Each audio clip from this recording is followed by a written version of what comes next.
Okay, thank you guys. All right.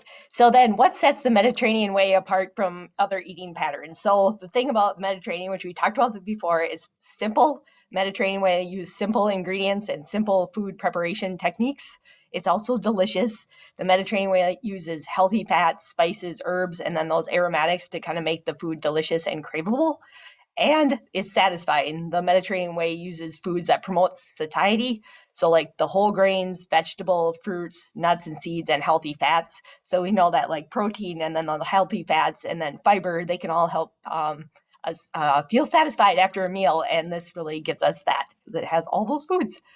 So, how do you eat the Mediterranean way? Okay, so these are the kind of 7 steps. So, changing your protein, swapping your fats, eating more vegetables and fruits, snacking on nuts and seeds, making your grains whole, and rethinking your sweets. So, when you're going the Mediterranean way, those are kind of the 7 steps that you know you're getting there when you're doing these things.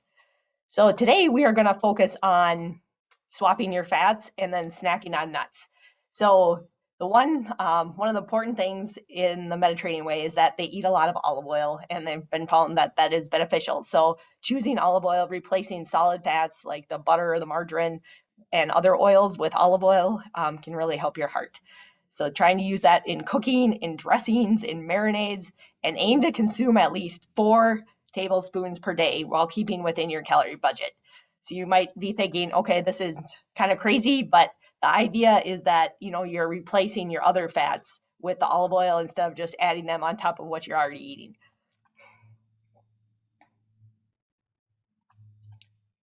Oops. My slides are going all over.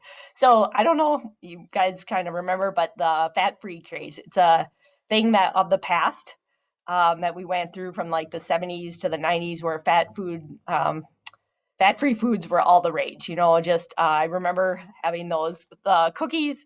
I Now I'm blanking out on the name, but Snackwells, I think, and they probably still have them. But just um, there's a lot of emphasis on fat-free. We thought fat was bad, and that we should, you know, try to eliminate all of it. So you know, it was believed then that choosing these fat free things would really help us. And the problem is that when we made some of these things fat free, we ended up adding extra carbohydrates or refined sugars onto that.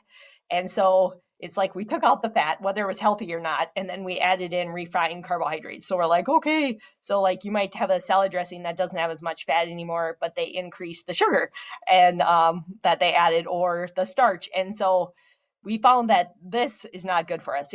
It's good for us to replace the saturated fats with the healthier fats, but replacing the saturated fats and stuff with carbohydrates, especially refined, does not help us. So we've been learning from this and realizing that you know there are fats. They have a place in our life. They give us smooth skin and silky hair, and they help us feel satisfied, and they help us with temperature regulation. So we're like, okay, so we need some, and they're good for us. You know, some of them really are, and so we were replacing them with things that aren't good for us. So in an attempt to remove the fat from the diet, healthy or not, we just replace that fat with refined carbohydrates. So, you know, nuts and seeds. I remember when I was first becoming a dietitian, but there's a poster and it's like things not to add to your salad. And they would have things like olives and nuts, you know, along with the bacon and things like that. And so, you know, now that's not at all what we know. Like with the evidence is that we found that, you know, yes, add olives and add nuts to your salad. You know, that poster is not even what we need anymore. So we've learned so much just from this and then going through it. But so what we know for sure is that replacing that saturated fat, so that's like the fat that's in fatty meats and in butters and whole fat dairy, it's replacing that with refined carbohydrates. So it's like if we take it out and then we add things like sugar in there, that does not help us with chronic disease. So we have found though that replacing saturated fat with the polymonounsaturated fat, so that'd be like the olive oil, you know, having nuts and seeds, avocados, and fatty fish, that does have positive health benefits. So it's like they've done these studies that in figuring out like, oops, you know, we kind of went a little wrong there. So consumption of a low-fat diet is not associated with a decreased risk of chronic disease, nor is it associated with lower weight. You know, you can have a fat-free cookie that still as much calories as the normal cookie. It just has other stuff that increases. Maybe it has more sugar. So Amanda and I we did a post on Facebook of the peanut butter. Just like, how, do you remember, you might have seen in the store, there's a reduced fat peanut butter and there's normal peanut butter. If you look at them, they're the same calories. It's just that one of them has less fat, but it has a little bit more sugar, and the other one has more fat. So what they did then is they took out a little bit of the bad fat, but mostly good fat out of the peanut butter, and then just added in some sugar to kind of balance it out. So you're actually better off choosing the regular peanut butter on that case, so that's why it's important to look at the label. You think you're doing the right thing. And so just knowing, where the good fats come from, and then trying to just switch them out with healthier fats instead of like having carbohydrates. So that'd be, replacing nuts, I guess, with pretzels or something like that, which don't have a lot of fiber and they don't have a lot of benefits either. So yeah, so there's no safe level of trans fats, and they've actually banned those from the U.S. Food supply because they're so bad. So we're luckily past that. So here's the fat choice continuum. It's really, you have a handout that I sent you with this. So you can kind of look at it. So on the left would be the eat more, and then on the right would be the eat less. So omega-3s, that's the fatty fish, the nuts, the seeds like flaxseed, hemp seed, things like that, and pine nuts, I guess. Unsaturated fat, the mono, like olive oil, canola oil, avocados, so avocado oil too. And then there's the omega-6 fats. So it's like they're another kind of fats, and we actually use more of them, but we want the ratio to be pretty close. And sometimes Americans get too much of the omega-6. So that's from like vegetable oil, like corn oil and soybean oil. So trying to choose more of the like the olive oil, canola oil can help. And then going less with that saturated fat, which is generally found in butter and animal products. So animal products such as butter, meat, cheese, and milk. And they just, the thing about that is they just haven't been shown to be helpful for us. There's some debate on whether they're actually harmful or not.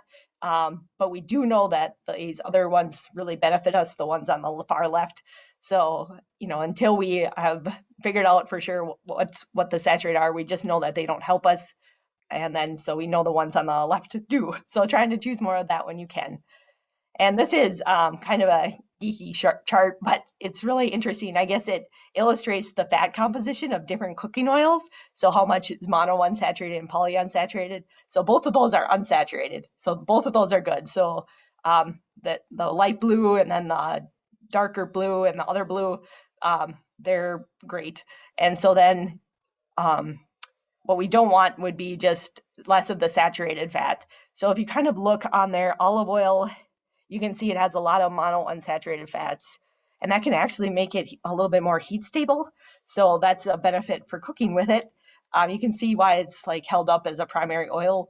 It's more affordable, and it's more versatile and easier to cook with than other oils of the similar compositions. So like hazelnut oil and almond oil, they're very good for us also. It's just that they're usually really expensive and sometimes hard to find. And so we found that olive oil, it's something that, usually you can find it, and it's pretty, you can use it well. So canola oil, that's another oil. It stands out as affordable option, and it's high in that unsaturated fat again, and low in saturated fat, and it has a neutral flavor, which would be the benefit for that. And other oils can be used in cooking, but in the comparison with olive oil and canola oil, along with their affordability, versatility, make the olive oil and canola oil the go-to ones for the Mediterranean way. So nearly 9 out of 10 people are worried about consuming fat just as much or more than they were 5 years ago. So despite evidence supporting the benefits of unsaturated fat, many people continue to worry about the general consumption of fat. So before we go into more detail about how to get more olive oil or canola oil into your diet, let's first talk about 3 common misconceptions. They're kind of like urban myths that might be impacting how you think about olive oil and canola oil. Let me see here. So Karen said, what about coconut? How do they get the oil from coconut? Is cracking open and eating the meat of the coconut have the saturated fat? So it is the meat that has the saturated fat. So when they make the coconut milk and coconut oil then comes from, I believe, squeezing the meat of it on that nut, and then there's no saturated fat in the coconut water. So some people found that that can have antioxidants and just have replenishing benefits like hydration. Let me try to think. So coconut water, yeah, it can have added sugar. So that's the one thing you want to watch out for that. But it's just we know that coconut is a saturated fat, and so that one, it's a big controversy in the dietetics world. But there's studies kind of showing benefits, and there's a lot of studies showing that there aren't benefits and maybe even risks. So just say, like we know the olive oil and the canola oil, those are better choices. So trying to choose those when you can, and just coconut oil when you need the flavor. That is how I would do it until we, I guess, get more long-term studies to show for sure on coconut. So that's a long explanation to that question. So I just wanted to debunk some myths. So some people I've heard a lot, this one's the one I've heard the most, is don't cook with olive oil, because it'll break down. Most olive oil is fake and canola oil is deadly. So whether or not you've heard these or not, these are some of the misconceptions. So let's just break those down really quick. Is there danger with heating olive oil? This is one of the coolest things I learned, is that a lot of times, like I used to think, don't cook with olive oil, it's really delicate. So claim states that there's a danger in cooking the olive oil, and heating olive oil turns into cancerous compounds, then you lose all the benefits when you heat it. And so some people say monounsaturated fats are not heat stable, heart healthy compounds are damaged, the heat destroys omega-3 fatty acids, and olive oil has a low smoking point, so it makes it no good for cooking. So the smoking point is kind of, if you've ever had something on the stove and you put a little oil in it, all of a sudden it kind of like starts smoking, then it's starting to break down that oil. So some oils can go to a higher heat before that happens. And so ideally you would cook with ones with higher heat if you were doing that. So these are all true or misleading. So all oils oxidize, all oils break down when you heat them. It does not matter what they're made from. In fact, monounsaturated oils like olive oil, they're more heat stable than some polyunsaturated oils that are commonly used for cooking, like vegetable oil or corn oil. So as such, it's misleading to like single out the olive oil then. And the claim that olive oil has a low smoking point, the temperature at which it begins to break down, that's untrue also. So olive oil's smoke point is 392. So I looked up extra virgin olive oil just to find, like, if I were to want to cook with extra virgin olive oil, and that's 374 to 405 is that range. So to provide like some context, like if you deep fry food, you usually do it about 350 or 375. So you can see that you actually, I'm not trying to promote frying food, but you could fry food in olive oil without it breaking down. And so, like, that being said, we don't want to overheat any oil, but just to claim that it's dangerous to heat it is untrue. And then also, olive oil doesn't contain a lot of omega-3 fatty acids. It's like, if you went back to that chart, it's mostly monounsaturated fatty acids, and that's not the omega ones. So you don't have to really worry about them breaking down with the heat. Well, the other one, just that, yeah, I think we got them. So some people have found this to be pretty helpful. There's a website that says scienceornot.net. It's a resource that can help you determine whether claims you see are true. It's a great place to learn more details about like olive oil and claims that they're looking at today, as well as many other topics. So you guys will have to let me know if you use this one, be interested. Is most olive oil fake? So there was a time around 2008, 2010, where some tests were carried out on olive oil, and many showed that some store brand olive oils on the market were being labeled extra virgin. And that's very stringent, like highly regulated label, even though they didn't meet the standards for that. And so they never said that they weren't olive oil. So they're not, they all were olive oil. It's just that some people were labeling them higher, but people have gotten a lot better on that due to the, that study coming out and everything. So more recent tests on olive oils have found that labeling has become more accurate, and that the manufacturers have been more stringent on what they label with extra virgin olive oil. So it's kind of a good thing that came out, and then now you're even more confident in that. And then here's another website some people look at, is canola oil deadly? And that is untrue. So this myth rose from the fact that the seed of the canola oil is also used in industrial lubricant. And so, however, there are lots of industrial lubricants that have been like a counterpart in the food system. So even though they don't have a lot to do with one another. And so if you want to check out more info on that, berkeleywellness.com and then snopes.com have some good things, good info on that. So just now that we've debunked these myths, hopefully, and feel free to ask questions if you want, but we know that you can cook with olive oil.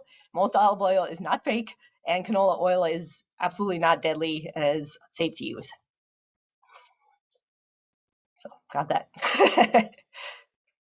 So then the recommendation is 4 tablespoons of olive oil per day. So that's 4 tablespoons. So thinking about a tablespoon is about the size of your thumb. So make olive oil your go-to fat for cooking and salad dressing. So, I was picking up the ingredients for the recipes today. I was just kind of seeing, how we're starting to repeat the same ingredients. And it was interesting. I'm already like, okay, well, I have almonds on hand. I had some arugula left, just things like that. It's kind of starting to see how you could build up your pantry and then you would have these things ready for you. So olive oil toast, which we're making today, that would help you get 2 teaspoons of olive oil. There's a salad you can make a vinaigrette on that would give you 1 to 2 tablespoons. We're also making that second recipe. Roasted vegetables, 1 to 2 tablespoons, and then chicken breast sauteed in olive oil, like 1 teaspoon. And you would end up with what you need for the day. It might sound like a lot of olive oil, and if you feel like this would cause you to gain weight, maybe. But however, we're talking about swapping the types of fats rather than just adding them to what you're already eating. So it's like, maybe when you would use butter or you would use bacon grease or something like that, that's when you use olive oil.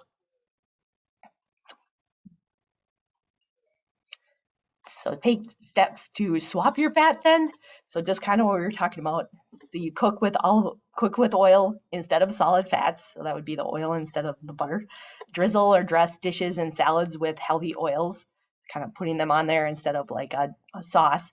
Replacing solid fat with healthy oils and such as a spread or in recipes. And then just thinking about how you can do that. Mayonnaise is one that comes up sometimes. And that one, it depends on what it's made of. So if you check the label of the mayonnaise, there is some with olive oil. There are some with olive oil.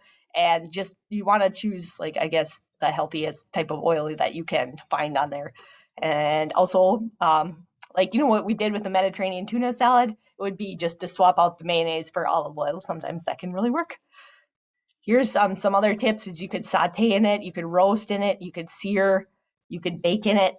And just remember, sauteing foods in olive oil rather than butter. Super tomato soup, they saute onions and carrots in olive oil at the beginning of it instead of butter. And roasting vegetables and other foods with olive oil. So spicy roasted cauliflower recipe is an example. And then just think about, we were talking about the smoke point. So we know that oil begins to break down at like 400, around 400. So trying to roast the vegetables at like 375 would be perfect. And then you'll be below that. And you can sear seafood, chicken, etc. in olive oil rather than butter. And then you can bake things. And sometimes when you make cakes or something like that and you're trying to replace like butter for olive oil, there is a difference. So if you can look for recipes that have oil to start with, that can be ideal. Or just kind of test it out and see how it's going to work.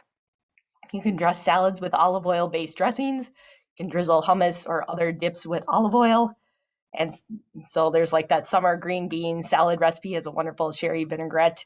And then there's a white bean hummus recipe. And just they were saying, when you drizzle like a little bit of olive oil on that, it really enhances the flavor. And so then here's a life hack. You can say goodbye to all the salad dressings you have in your cupboard, and you can easily make your own, which we'll make one today. And we made one last week. But it's not too hard. All you need is a jar or something where you can shake it up in. And so like salad dressing 101. So some people, some chefs start with 3/4 oil and then 1/4 acid. But I'm going to suggest doing half and half, and that's what the Mediterranean way suggests too. And then you can always add a little bit more oil if you have a harsh acid. So basically the oil helps balance out the acid. So here in the bottom recipe with that citrus salad dressing, it only has 3 ingredients. And so it'd be like half lemon, half olive oil, and then some salt and pepper. And you just shake it up, and then that can be a great dressing on a salad. And we're making that balsamic Dijon vinaigrette today.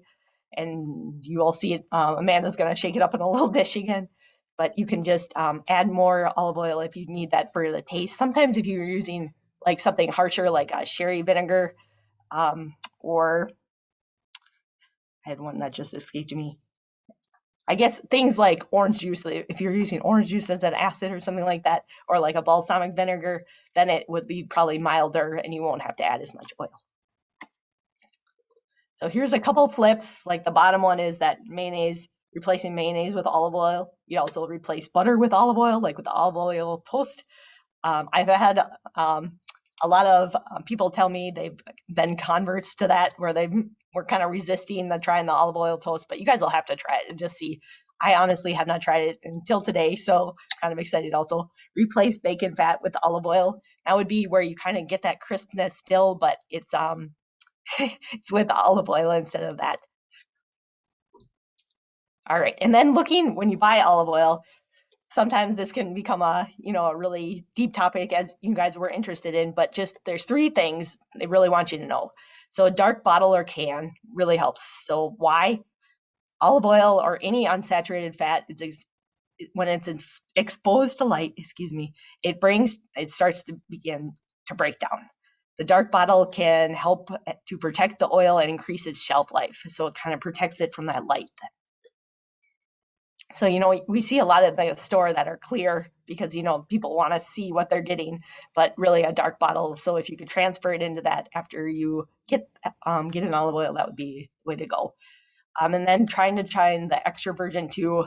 It's a regulated designation, as we talked about. It's the highest quality olive oil. So it shows you here these 2 kinds of olive oil. There's the one on the left, like the pure olive oil, and then there's the extra virgin olive oil on the right. So both of these are really healthy choices, but the extra virgin olive oil, it's just when the first press of the olive, so it has all those antioxidants in there, and it's higher quality oil. It tends to have a more robust olivey flavor, and I wouldn't say it's an olive flavor. I don't know what kind of flavor. Yeah, I don't know. You'll have to describe that for me, but how you guys would describe it. But some people opt to use the pure olive oil because it has more of a neutral flavor. So they're both pure olive oil, but the extra virgin one is just that first pressed olive oil. So it has a little bit more antioxidants, but sometimes if you want to use it like for baking or something like that, and you don't want the stronger olive oil flavor, then you could use that pure 100% olive oil, and then it would be like a more neutral taste. That's the same when you see light olive oil in the store. If you've ever seen that, it doesn't mean it's light calories. It means that it's light tasting. So, so it probably is an extra virgin.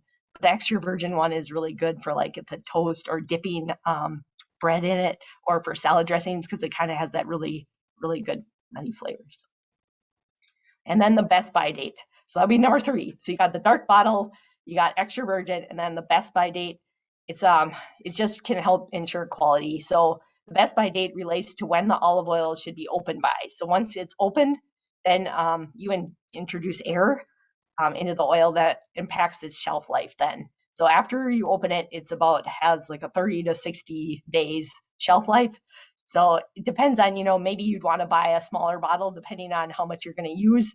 So buy in appropriate containers, and then find an olive oil bottle that fits your needs and cooking style, and trying to keep it near the prep area, but storing it away from light and heat. So thinking about, where you're prepping and stuff, so you can just grab it and you don't have to worry about finding it rummaging around.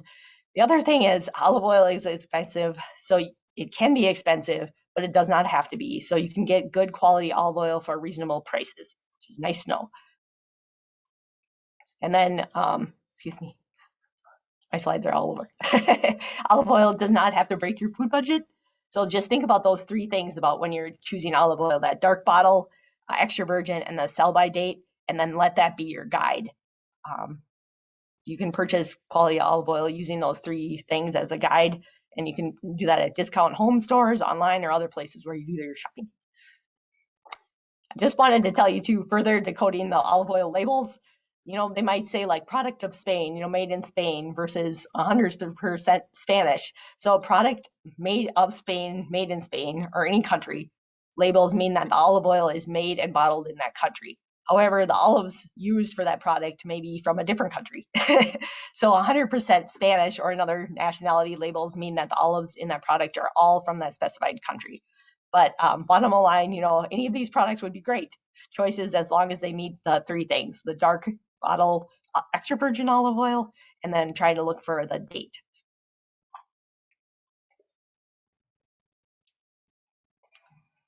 So now we're just gonna talking about snacking on nuts and seeds. You want to choose at least 3 ounces of nuts and seeds per week while keeping within your calorie budget. I eat probably more than that and something maybe.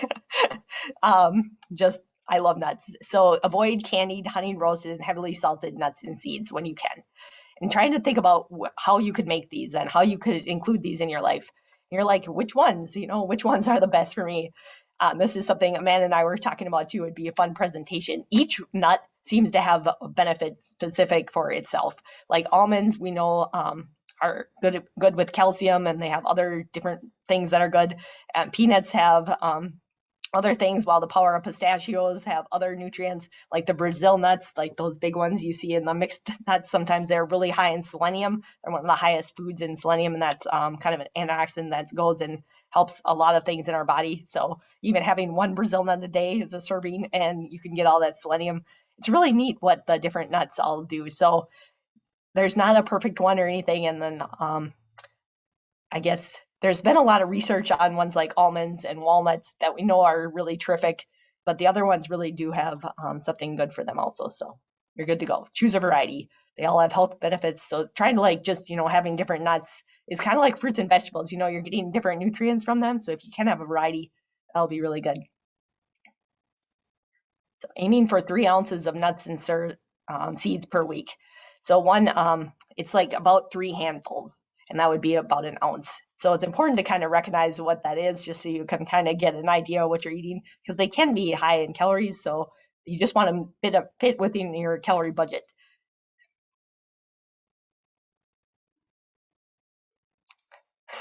So you can remember 1, 2, 3 for almonds. 1 ounce of almonds is 23 almonds. So I went to a conference, and it was sponsored by almonds, and they really pressed that into us, all the different ways you could measure out 23 almonds. So if you guys have any of the sticky notes at your house or anything, if you line them all up on that sticky note, it's about 23 almonds. So that would give you an idea. A shot glass, a baby food jar, 1/4 cup, a small handful. Those are the ones, I guess I was taught now the smartphone has come out, but I think it can, just help give you an idea. It's kind of neat. The one that has the most nuts per serving is pistachios. So you actually get, where almonds, 1 ounce is 23 almonds. With pistachios, it's 46. So that can be a benefit. If you really like to eat nuts, you would get more for your ounce. But some of them, like walnuts, it would be even less. They're kind of heavier. So just kind of thinking about that. But the idea is probably like a small handful like that. You could add these then to salads and grains. I always think it's a really good idea if you could replace croutons. If you like that crunch, maybe you could replace that with some nuts, and then topping fruit with nuts and seeds, snacking on nuts and seeds. Those all be great ideas. So here's just some examples then, like adding them to oatmeal. There's a whole wheat couscous salad in the Mediterranean recipes. The almond mushroom burger, which we tried. The strawberry quinoa salad we're making today. So trying to think of, how you could add those on there. Like with that couscous recipe, the nuts, they add flavor and a complexity, like to that salad, just to make it, really, they can really bring out flavors, and it's nice to have that crunch. Sometimes people like different textures. It helps make you feel more satisfied. And then we have the kachumber salad with peanuts. So that's kind of an Indian dish, but it combines Indian flavors with fruits and vegetables. And then they have the nuts on top. And then there's also, I have a friend who really loves this, the oranges with plus pistachios plus cinnamon. So if you're doing something like that, can be a great combination, because you'd have the fruit, right, to give you energy and healthy carbs and lots of antioxidants, and then you'd have the almonds with protein and fat to help you keep you satisfied, and then the cinnamon also is good for you, so be a great thing to try. And then thinking about how are you going to fit these in your day, right? So trying to swap protein bars for nuts and seeds would be excellent. Swapping cereal bars for nuts and seeds. These things are usually pretty processed, and they end up matching. Some of them match pretty close to candy bars. So just thinking about those as special occasions and trying to snack on nuts when you can. And shelf-stable, portable whole foods. So peanut butter, also an option, or nut butter, almond butter, walnut butter, whatever kind of butter you like. So on this, then just read the labels when you're looking for that. Looking for a product with minimal ingredients, and unless it just has multiple nuts in there. And then look for a product with minimal added sugars, because we know that sugars don't have any benefits for us. So in the left side, the nut butter on the left, it contains peanuts and just a little bit of salt. And this product has 1 gram of sugar every 2 tablespoons serving, and that's all from peanuts. And the nut butter on the right contains peanuts, sugar, palm oil, and a little bit of salt and molasses. This product has 3 grams of sugar for every 2 tablespoons. And since 1 gram of the sugar is naturally occurring, we know that then it has 2 tablespoons of added sugar. And so both of these products, they have minimal ingredients, and they both can be a part of a healthy diet, and either could be a good choice based on your preferences. So to stir or not to stir, you can buy nut butters that are nuts and just a little bit of salt. And then these products do not contain an emulsifier such as palm oil or added sugar to help keep them stirred up. So that's why they sometimes add the palm oil or things like that, because it helps so you don't have to stir them. And so not to stir, then if buying a nut butter with emulsifier like added palm oil, look for a product just with the added sugar that doesn't have a lot of added sugar. Excuse me. So you just want to kind of watch the sugar on the peanut butters and you'll be good to go. Most of them do have minimal ingredients. Okay. So we're just going to take one moment to talk about mindful eating and the Mediterranean way, because it's another part of the Mediterranean way. It means that you're eating with awareness what's on your plate, and also the entire eating experience. So it's being present in the moment and enjoying every aspect of the meal you're eating. That's why, sometimes when you eat with other people, it kind of like settles you down and you're like all enjoying the meal and, just enjoying each other. And that's kind of the idea that you want to get to. And some people don't live with other people, and, that's fine too. But just sitting down and just really trying to savor the meal can really help you be more mindful, and it'll help you be more satisfied. And the portion, so we're also just going to talk about portion size. So a portion is what you serve yourself or what the restaurant gives you. So like a restaurant gives you this much, and that's considered like a helping. The reality is that one portion is often larger than it should be. And so we've just, you might have heard about this, but we've kind of gotten bigger over the years, like bigger burger used to be like this. Now it's like this, or like the amount of serving of spaghetti on your plate, or the plate size even. So just being aware of the portion versus the serving can help you figure out about how much to choose.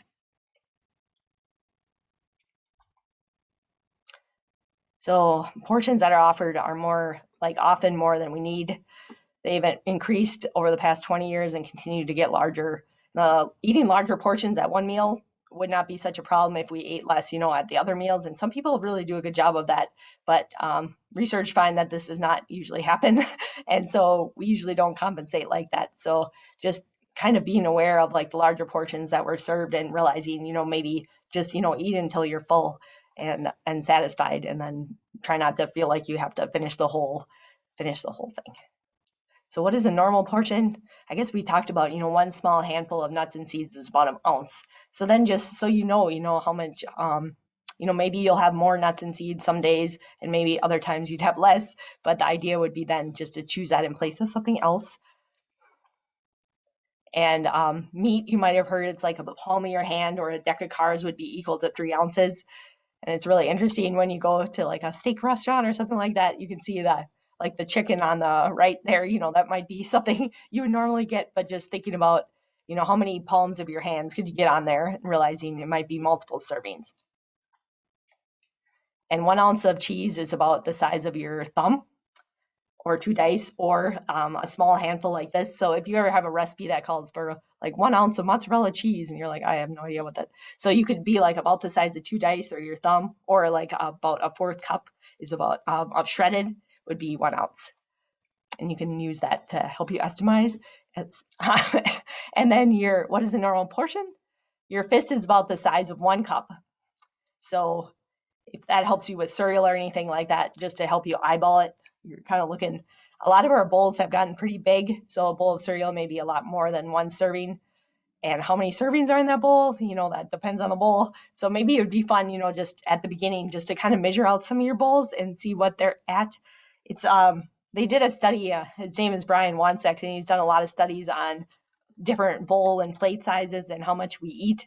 And it was funny, like they gave a bunch of college students that knew about the study, they were going to see how much ice cream they were going to eat. So they gave some of them really small bowls and some of them larger bowls, and they told them that they could eat as much as they wanted. They just have to keep going back and just filling up their bowl. And they did that, and they even knew. And so the smaller people were like, okay, so ideally we'll be eating less.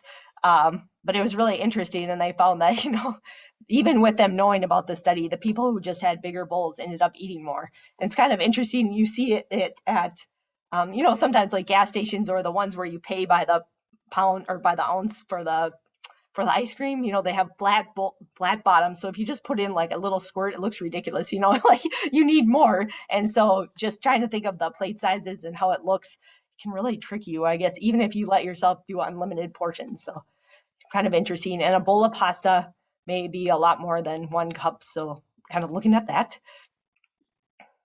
And then when you eat at home, then you're in control. And that's the nice thing about that, is you're taking back control, because you decide how much of things you're putting in your meals and how much you're serving.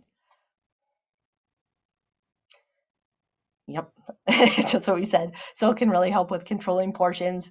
Just another one, he did another study on whether you put like the dishes, after you serve themselves, do you put them on the table or do you put them like in the kitchen so people, have to get up? And he found that, people don't necessarily get up as often. If the dish is sitting right in front of you, you're more likely to continue eating, even if maybe you weren't as hungry. It's just looking at you. So when you eat at home, you are in control. So portion out the snacks, that can work, or you can buy there's 100 like 1 ounce packs of nuts sometimes, and those are really great for on the go. And also it's that mindless eating thing. And he's done another study on stale popcorn, and he just found that people will keep eating it if it's in front of them. Like people were complaining about how stale it was, and they just kept eating it in the movie theater. So he, just kind of goes to show people, they kind of sometimes just mindlessly eat what is in front of them. So if you can portion out sizes, even if you go back and get more, then at least you'll kind of have an ending.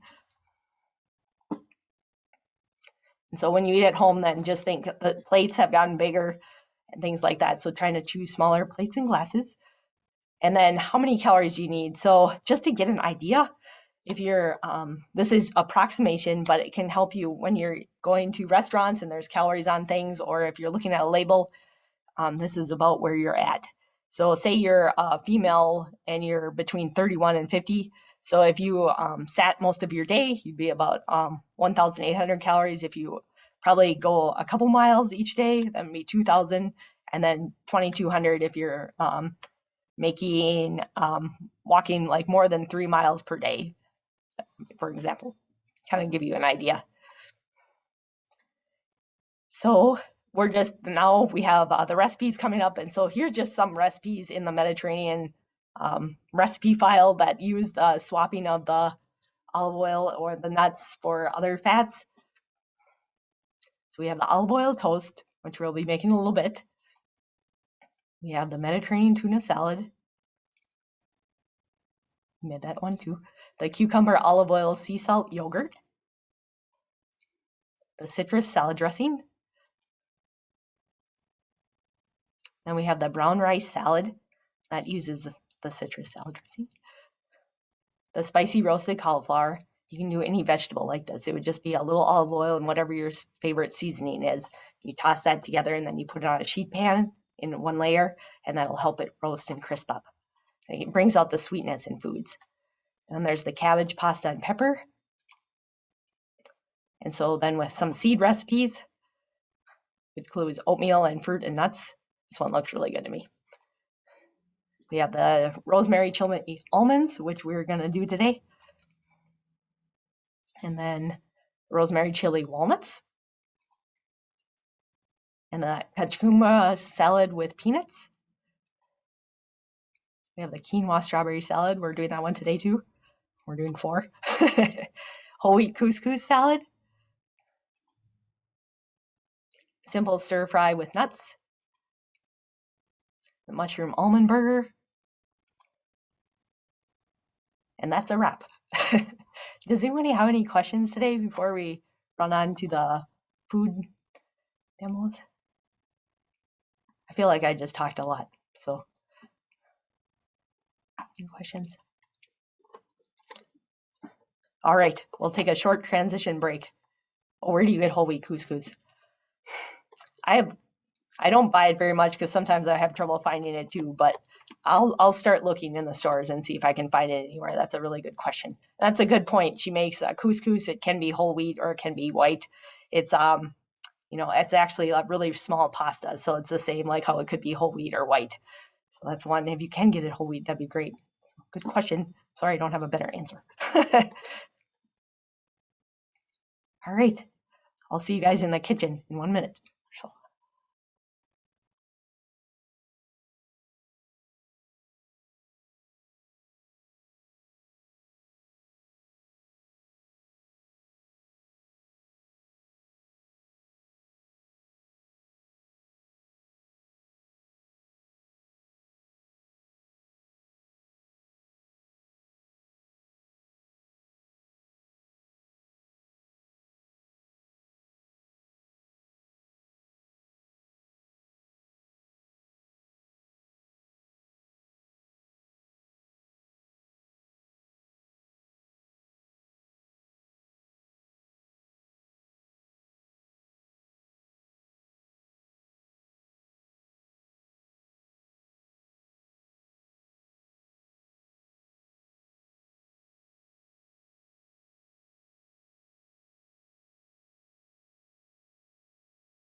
Yeah, that's Sandy go.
All right.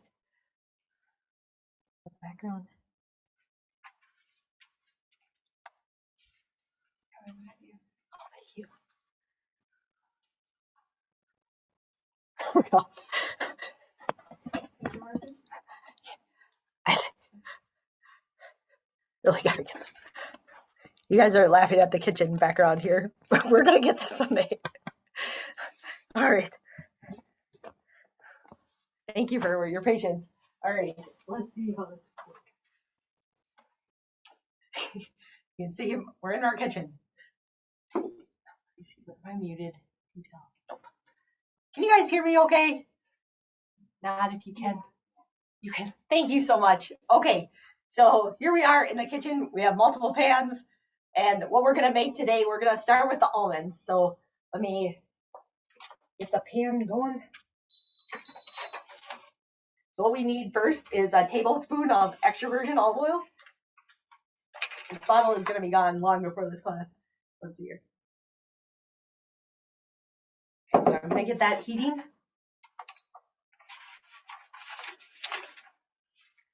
Let's see, medium heat. Yep.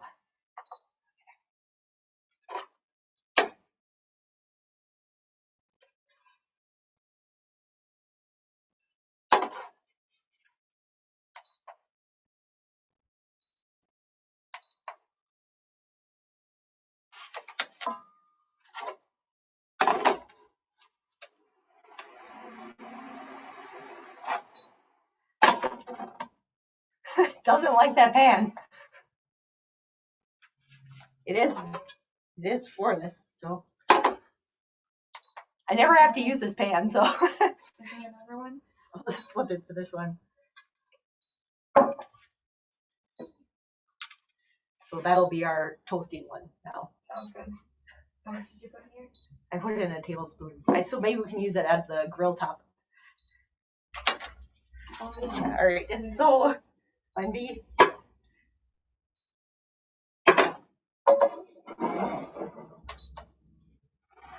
Yeah, likes that one a lot better. All right, thank you for your patience. So we have 1 tablespoon of olive oil in there. Heating up on medium. Great. And then we're gonna take 2 cups of almonds.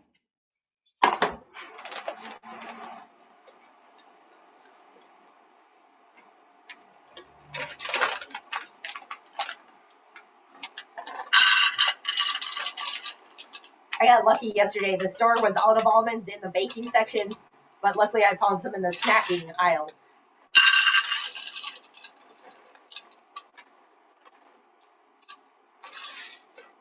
I have to say too, you guys have been great about submitting some recipes, and I encourage those of you who haven't submitted one yet to just try even the olive oil toast just to get an entry in there to win. I'm going to draw 5 $20 Publix gift cards. So I would love if you guys would do it. There's, I think we have 25 recipes submitted so far, so you guys have been great. It's so fun to see what you cook. So I've just got these, and I'm stirring them around in there. Oh, good. Just coating them a little bit with that olive oil. Pizza is allergic to walnuts. What'd you say? Pizza is allergic to walnuts. Walnuts and almonds? Or just walnuts. So okay. She was asking what you do. So you can always use, you could alternate a different nut for this. If you're allergic to you could try walnuts, you could try pistachios even. You might not have to cook them as long. You could do pecans, you could do cashews if you wanted, but just, yeah, these are almonds, and you could also do seeds, but they would take no time at all. So they'd be a very short roasting time. And thank you. And then, if you're allergic to all nuts and seeds, you can still definitely follow the Mediterranean way of eating and just kind of take that and move that aside. So you don't have to love that. Kind of like you don't have to love fish. You don't always have to eat fish either. So we got that two cups 2 cups of nuts in there, and then adding 1 teaspoon of crushed chili flakes. And on the picture, if you guys have the recipe in front of you, it has kind of like those Mexican chilies, and I tried to find some at the store, and they didn't have any, but I did find them in a really, really big bag, and I knew it might take me a while to use those, so I just ended up using these red pepper flakes, and I'm doing that I felt a lot better after I was looking at the big bag of them, and when you smash those, this is exactly what comes out, is like these flakes, so they're the little seeds kind of too. So we have that in there, and then we're going to use rosemary. So 3 sprigs. Luckily, my neighbor, she's very kind, and she has a fresh plant, so I could just get those from her last night. So I have 3 sprigs. What is the burner set to? Medium. I have it on medium. So if you guys have ever used fresh rosemary, you could just pull, like, as I break up the stem, opposite of the way it's growing, and then you can take it off. Kind of probably the most fun herb to get the leaves off. It smells really good. You could also use dried rosemary if you had that. And then we're going to mince this a little bit finer so you're not getting just a big chunk of rosemary.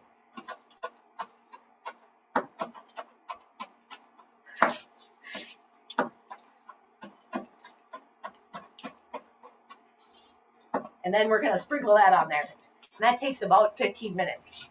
But if you start to smell them and you think they're ready to come off earlier than that, then definitely take them off. Better be early than too late on that.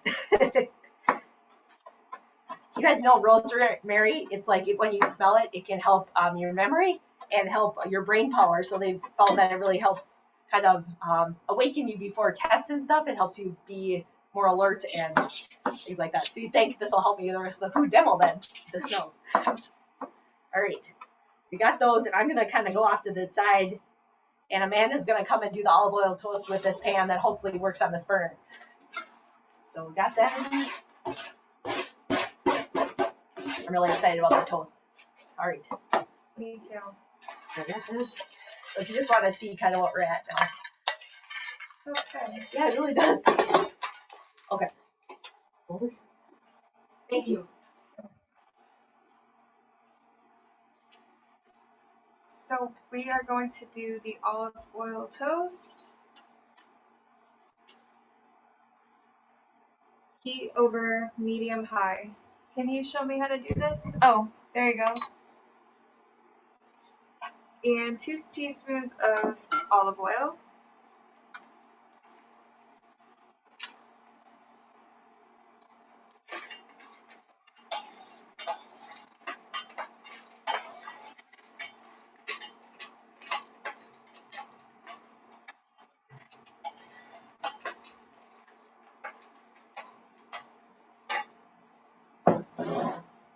And just mix that around on the pan. We're going to be using 2 pieces of bread. We chose whole wheat.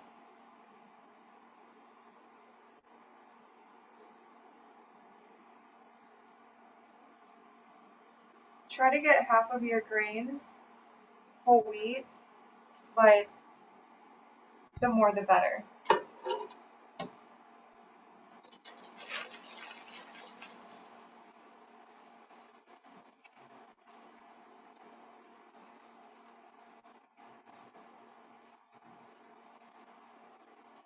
We were talking if we think that you should flip this toast halfway, but you know, if you butter bread, usually you just do it on one side, so we're gonna try that out. Okay, put some in the pan, and then you want to put something, if you have a grill press, you can use that. We're going to improvise and put this heavy pan on top.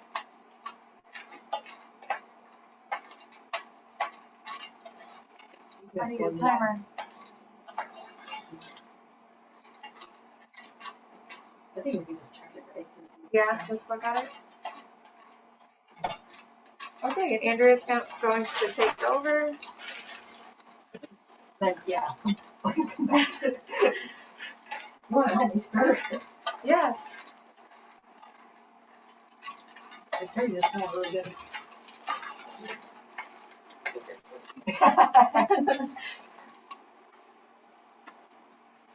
We decided what we're gonna do is just use the olive oil toast for the avocado toast. But I just wanted to, we'll get that cut and ready because the avocado toast recipe, it just says, This is waking me up. she said the rosemary's making her alert. I'm waking her up. Okay, so the avocado toast recipe just has where you take the avocado, you slice it, you put it on the toast, and then you can sprinkle salt and a little bit of olive oil on it. And so we're getting the olive oil on the toast already, so I was just going to do that, and then we can sprinkle with salt if we want. Other topping ideas, you guys will have to write them in the chat if you have good ideas with avocado toast, but I really like egg on mine. And you can also put tomatoes or smoked salmon, or Amanda said she loves that. You know, there's that everything bagel seasoning. She said she puts that on there. So I'm just going to cut this. I went to the store yesterday, what I told you guys not to do, because all of the avocados were rock hard. But I did find a Florida avocado that was on the end cap of a shelf that was soft. And so I grabbed it. And so the thing about the Florida avocados, they're smooth skinned, unlike the Hass avocados. So 75% of the avocados in the United States that we eat are the Hass avocados, and those are those smaller ones that they're usually turn black when they're really ripe. So this is a bigger one, and the Florida ones are lower in fat, so it is lower in calories, but it's healthy fat. So some people find that it has a milder flavor, so that could be like some people really like the rich avocado flavor. So whichever way, you're good to go. So luckily, I wanted a ripe one, so that's what I got. And so sometimes you might see on TV or something like that, you take this and then you whack it with the knife and then you get the pit out. You might have seen that. So there's a safer way to do it. And this is recommended by the avocado people. My sister works in an ICU and she's seen somebody who had the cut from the avocado. So you don't want to do that. So what I'm doing is I'm just cutting it horizontally like that. And I want to make it into quarters because this is so big that maybe we'll only need a fourth of it.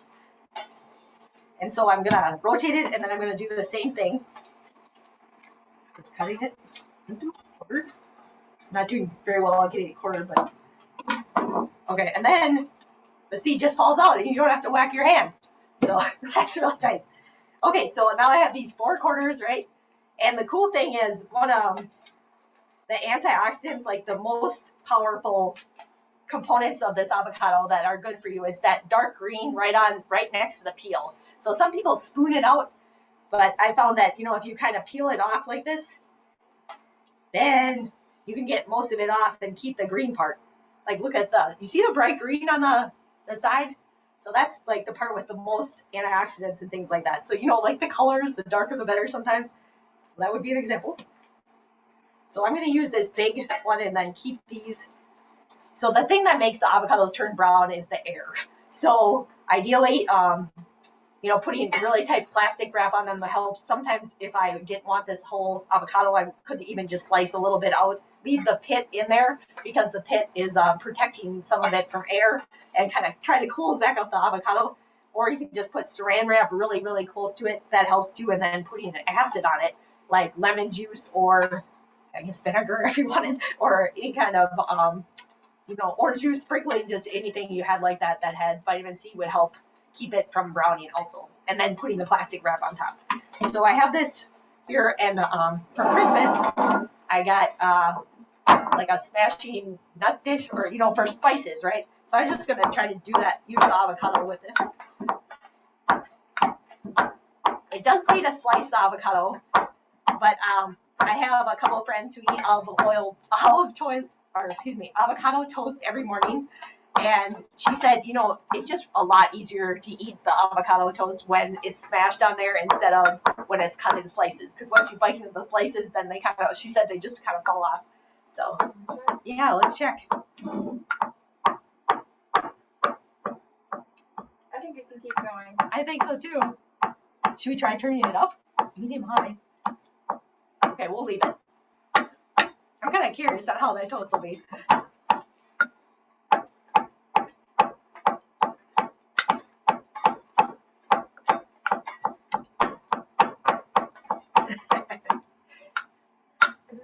To use it? Yeah. Is it fun? Yeah. I kind of feel like it would be better if it's a smaller, narrower bottom, so I could just smash once because it's kind of escaping. Okay. And it looks good. I can tell, probably could have gone one more day on the softness since it's a little bit hard to mash. They did say that the Florida avocados, they sometimes hold up better in cubes or something like that if you wanted to put them in a salad because they have less fat. And so the fat, I guess, kind of makes them creamier. And so they were just saying, it kind of depends on what you want to use them for, but both will work. All right. I'm so excited. All right, and so the last thing we have to make, I'll try to stir the almonds and watch the toast. We have the avocado there, so when we're ready, that's it. All right.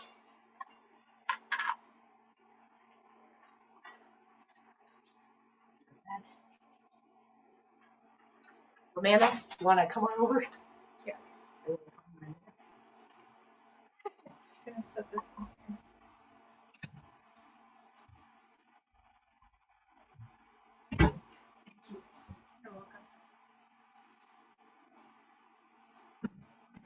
check it. Should we check it? Here's Maybe look at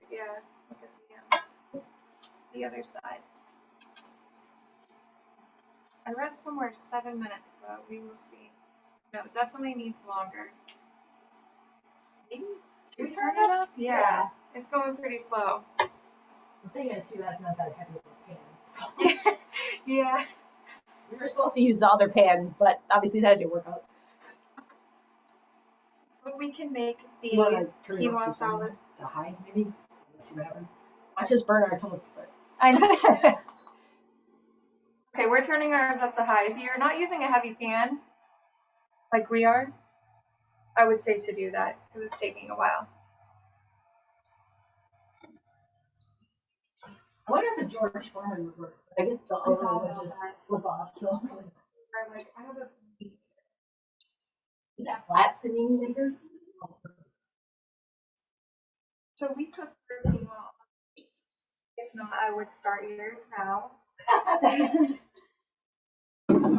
This to the bowl, and then we're going to make the dressing first.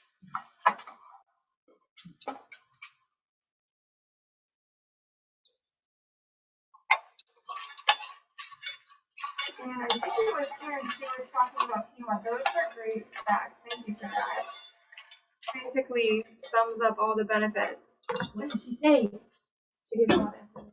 That's good. Okay. About the amino acids. All complete protein. Yeah. And just use that small. Just put it straight in there, you think? Maybe in that, yeah, shake it up. So then the dressing in that one. Let me get my recipe. Sorry about that.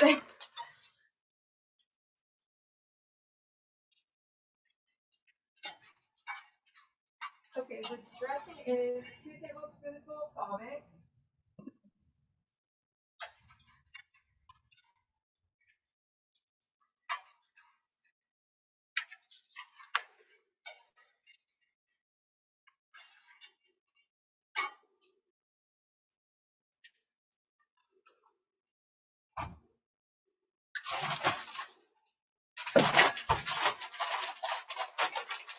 One teaspoon Dijon mustard.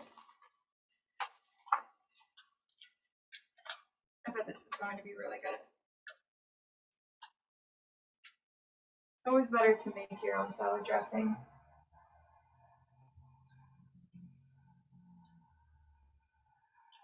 In my opinion, I guess.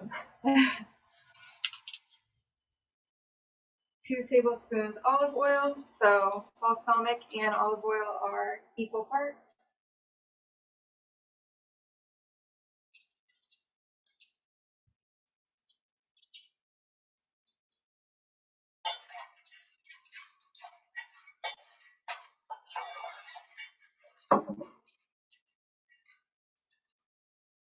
Salt and pepper to taste.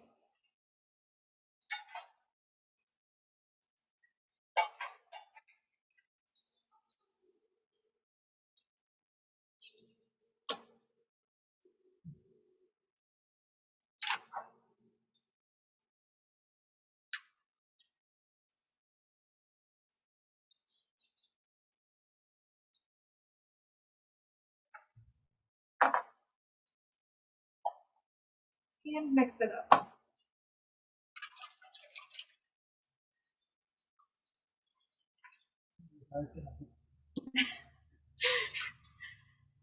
Okay.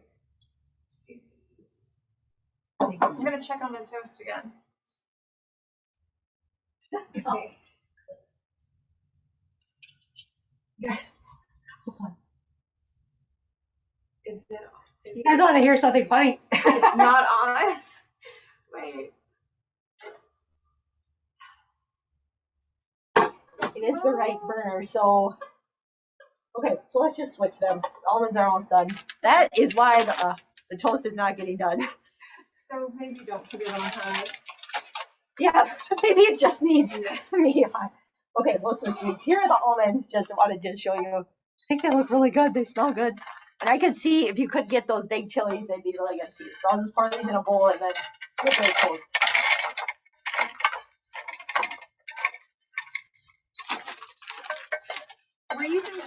You can use spinach or arugula, either one, or you can mix them 50-50, whatever you like for your salads.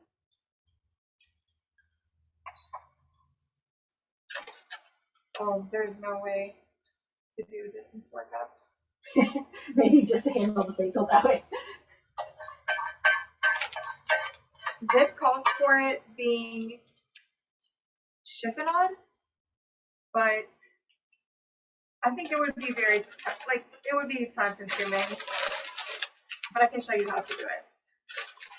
And then do it with the basil though. Here. So you just place them on top of each other, sideways like this, and you roll it like a little burrito and make quick, long strokes.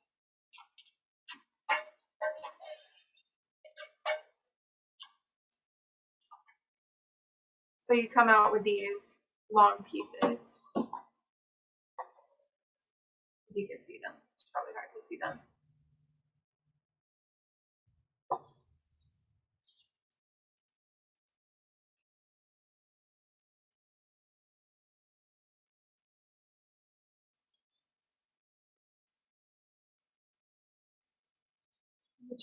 So just a handful of these. You think this whole thing? Yeah, that's okay. The basil, right? And we're going to do that again with the basil.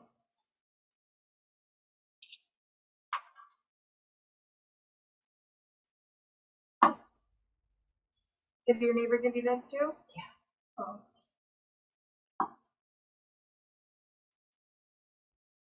Cutting all the stems off. You can definitely keep them on if you like them.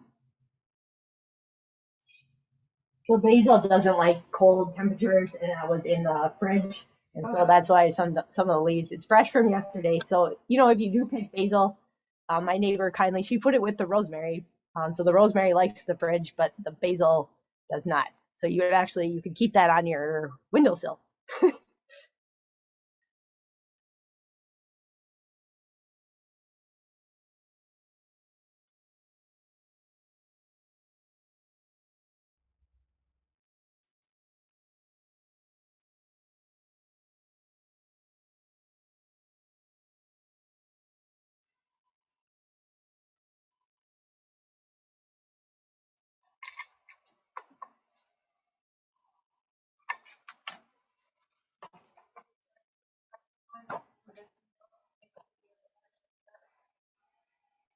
Rip it.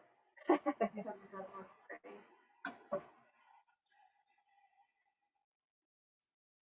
I think it means little ribbons.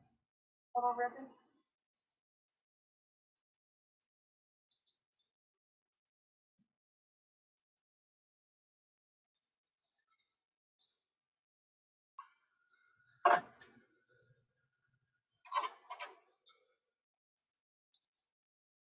So for the rest of the spinach, I'm just going to measure it out.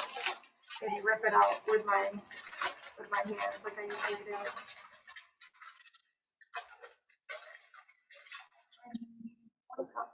4 cups. So you could just use your fist if you want to. Oh, okay. Yeah, that's just like we were taught.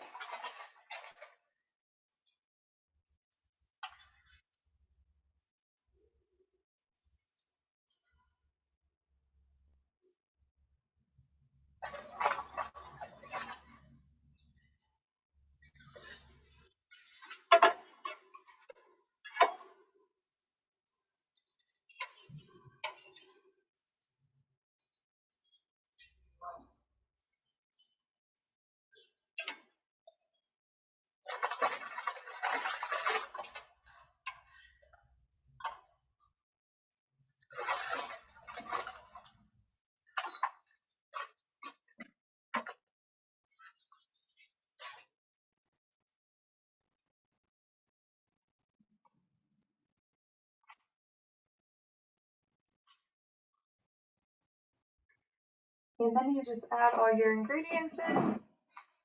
Strawberries, we already measured out. Chopped up.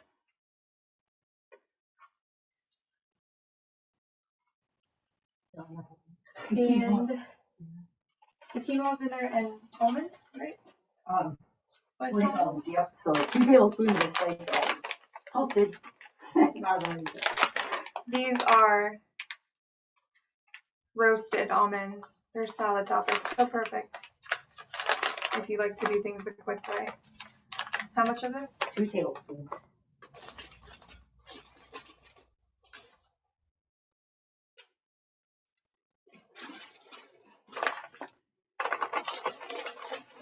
And then a half cup of dried quinoa.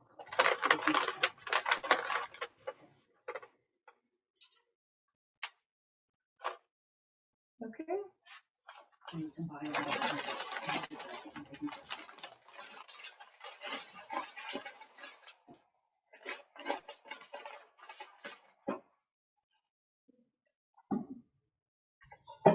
Mix it all together and add the dressing. And I believe it says to, You have the quinoa in there? yes. Oh. Does it say to serve it immediately? It just says when you're gonna serve it, put the dressing on there. Like if you can. Looks really good. Very colorful. The tongs if you want to plate it up. Should I put this in? Okay.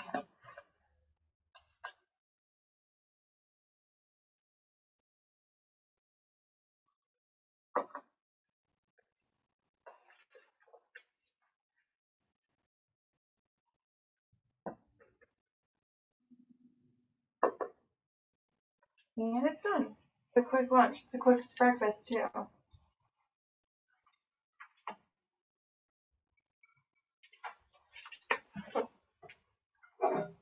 Quick, easy, healthy.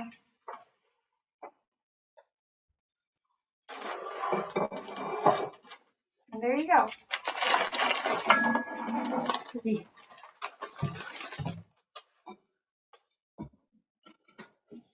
What do we have left? Just the toast. Just the toast. It is ready. Amazing how it works when the stove is on. Yeah.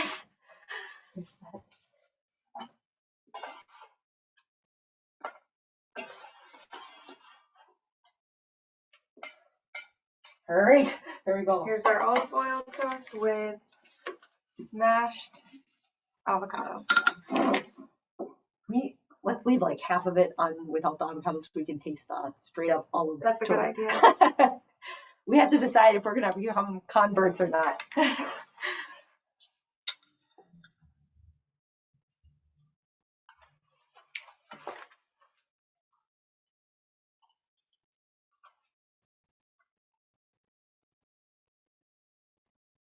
Probably looks a little more graceful with the sliced avocado, but this is definitely the way to do it.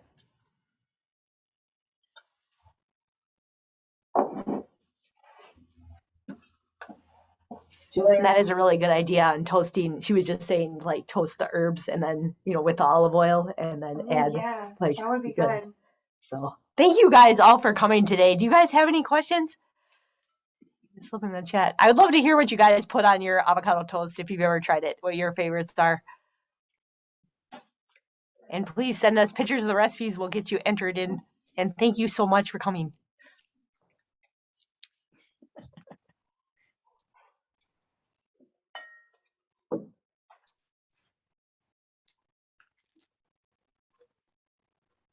I put chives on half of mine and dill on the Have a other good half. week, okay? We'll see you next week.